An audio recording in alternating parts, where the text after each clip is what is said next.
We should never take impeachment off the table. We should never take where we see law breaking. We should never take accountability off the table. This nonsense from like AOC that he should be impeached is just absurd. Absurd. There's no, okay, get back to me when you've read the Constitution or get a law degree, because you sound like an absolute. Forget everything you thought you knew, because Megyn Kelly just did something wild.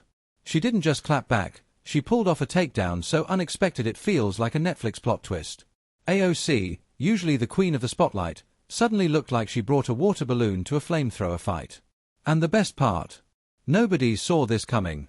Trust me, once you hear this, you'll never look. There is absolutely no ground to impeach the president. He 100% was within his constitutional authority and his congressionally authorized authority to do what he did on Saturday. Okay, but as for whether it's a good idea, that's a debate we should be having. And look, you know, if we could get congressional approval of the specific action, fine, I'm okay with that too. If you want to bring it to Congress, go ahead and see how that goes. I don't think it's necessary, but if you're enjoying this, please subscribe to the channel. It helps more than you think. So, Megyn Kelly decided to turn her spotlight directly on AOC, and the result looked less like a conversation and more like a heavyweight bout where one fighter forgot their gloves. Megyn didn't just poke holes in AOC's carefully polished image, she ran straight through it like a toddler with scissors and a roll of wallpaper. Check in on AOC and see what she has to say. Reaction on what's going on with Elon Musk and President Trump on Twitter right now. Oh man, the girls are fighting, aren't they? I think this breakup we've been seeing a long time coming, but we'll see what the impacts are of it legislatively. Okay. You're so cool referring to them as the girls. She's above it all, Ben. That's what she's trying to telegraph. You see, she's the adult in the room, the one out there who does a preacher accent, and she leans into her fake Latina accent, and like she's the adult in the. Suddenly, AOC wasn't the fiery Instagram live queen sipping wine and lecturing America. She was standing in the harsh glare of Megyn's commentary, looking like someone who just realized the Wi-Fi password got changed. There's the true radical left, who's gone beyond all the identity issues. I mean, don't get me wrong. The person I'm going to show you is 100% wrapped in all of them, but like genuinely believes the Hitler fascist stuff, like is distraught because they really think Hitler just got reelected. Most of them were just pretending, but then there are the ones who genuinely believe it, like AOC. We are about to enter a political period that will have consequences for the rest of our lives. Donald Trump has talked about turning the military on U.S. citizens that he deems his domestic political enemies. The thing about AOC is she thrives on vibes. Her political strategy could be summed up as TikTok dances with a side of dramatic hand gestures. People don't follow her because she delivers hard facts.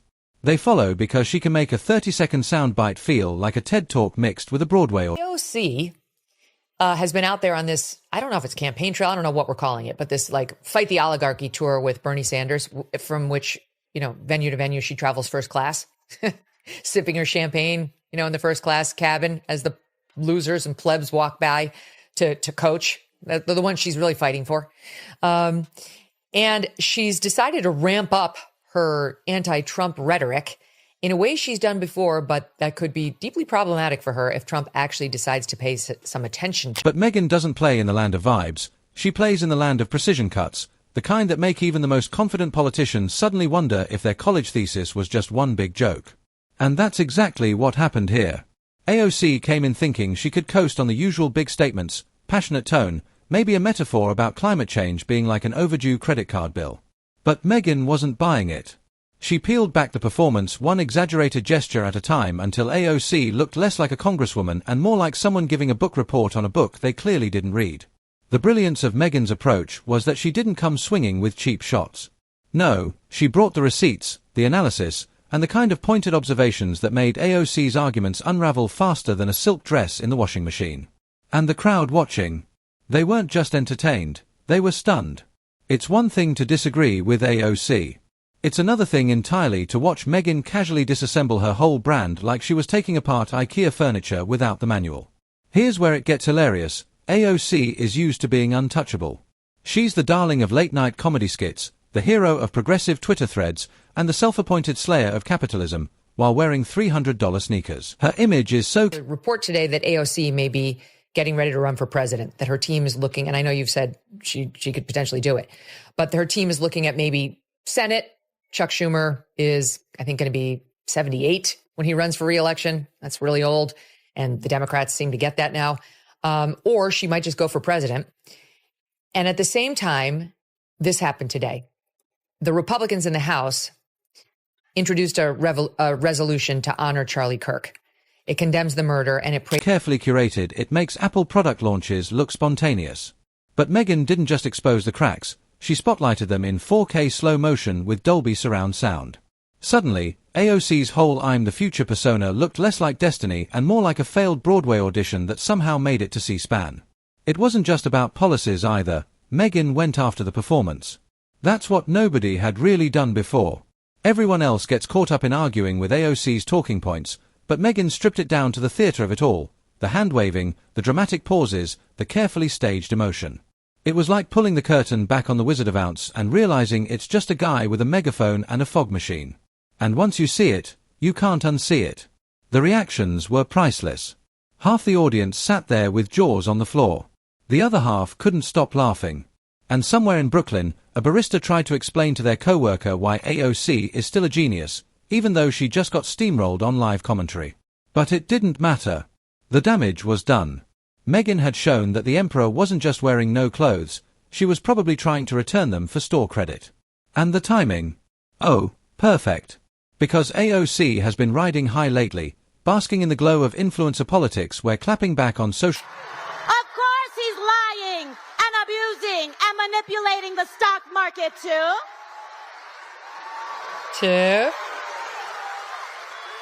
When he talks about rapists and criminals, he should look in the mirror. Clearly saying that Donald Trump is a racist.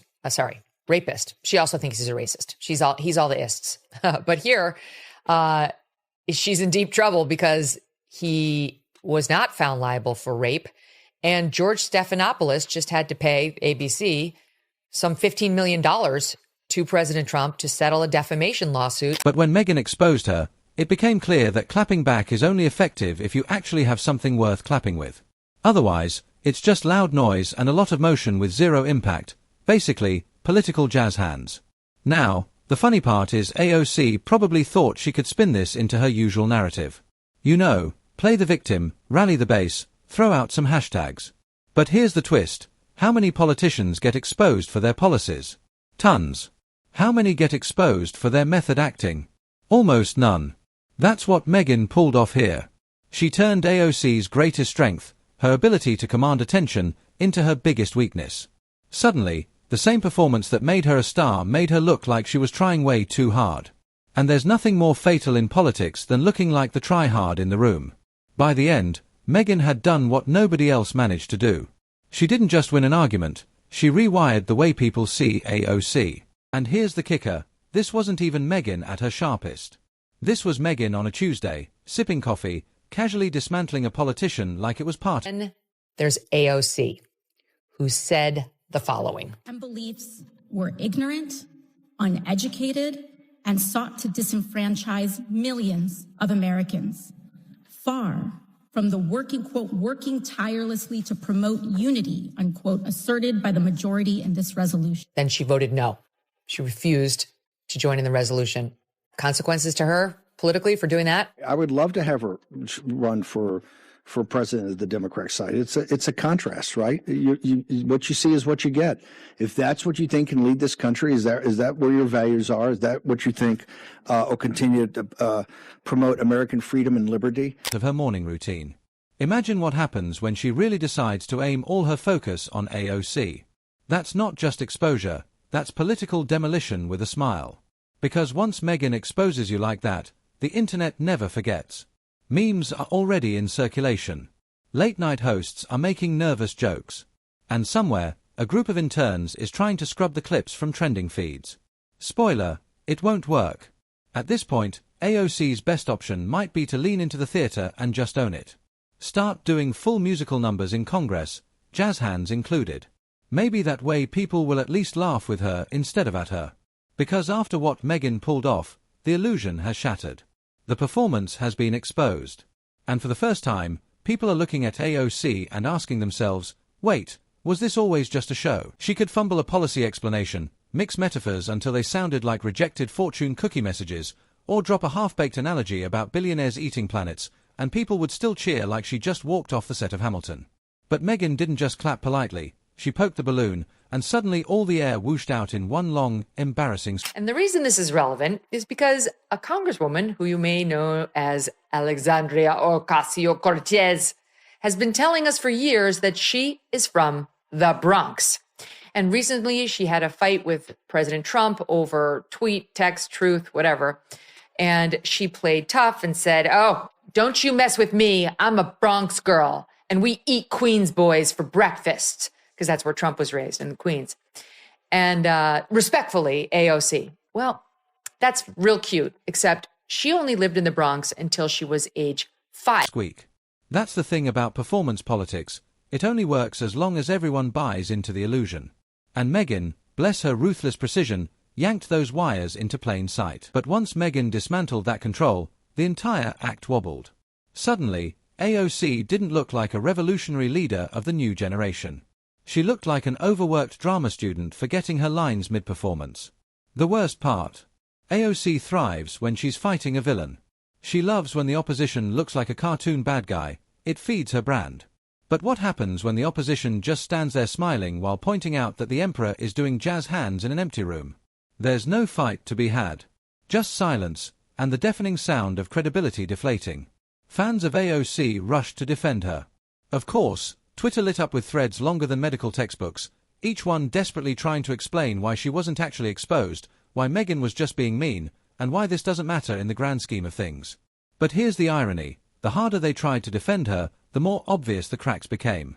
Because if the rest of her childhood, 1 through 12th grade, in Yorktown Heights, which is Westchester, and by any measure, it is richer, nicer, and more white collar than the Bronx, with all due respect to my friends in the Bronx. She's pretending to be a Bronx girl because she wants this to be part of her origin story, the same way as she wants now to be called Alexandria Ocasio-Cortez. you have to write a 42-part dissertation to explain why someone didn't just get embarrassed, guess what? They got embarrassed. Meanwhile, Megyn sat back watching the chaos unfold, probably sipping coffee like a queen surveying the battlefield. That's the power of exposure done right. You don't even have to swing again. The initial blow reverberates all on its own. Every clip gets replayed. Every meme gets shared.